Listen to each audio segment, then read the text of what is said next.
Selamat pagi teman-teman.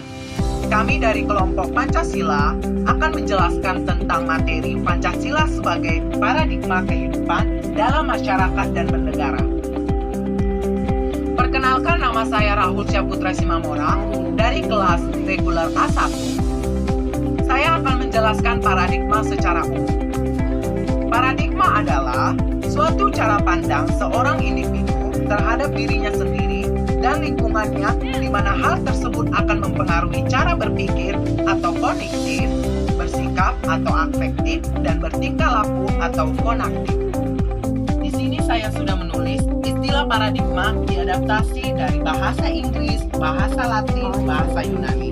Dalam bahasa Inggris, paradigma disebut paradigm, dan dari bahasa Latin yaitu paradigma, yang artinya suatu model atau pola. Dan dalam bahasa Yunani disebut paradigma, yang artinya membandingkan, bersebelahan, dan memperlihatkan. Baik, selanjutnya saya akan menjelaskan paradigma menurut para ahli.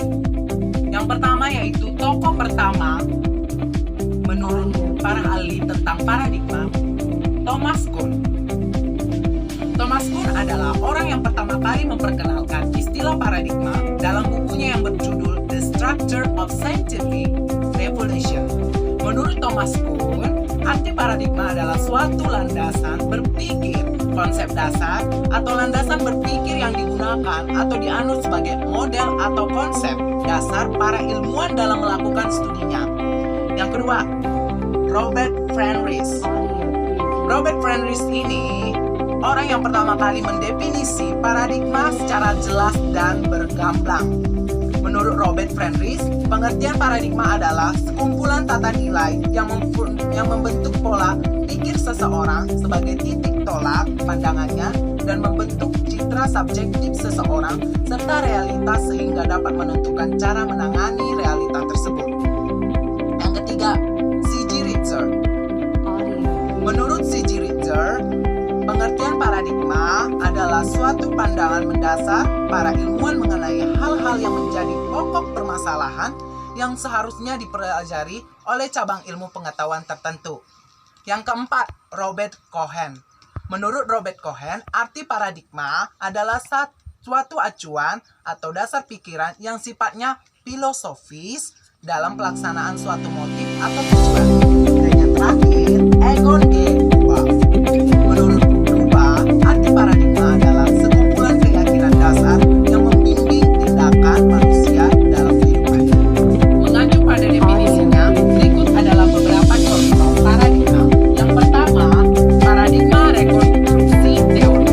Pada paradigma ini, suatu teori atau metode yang telah ada digunakan kembali dalam penelitian baru, namun metode lama tersebut harus relevan agar terjadi kesinambungan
sesuai hukum.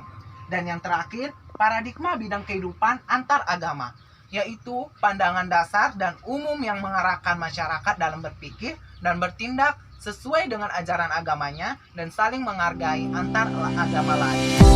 Baik,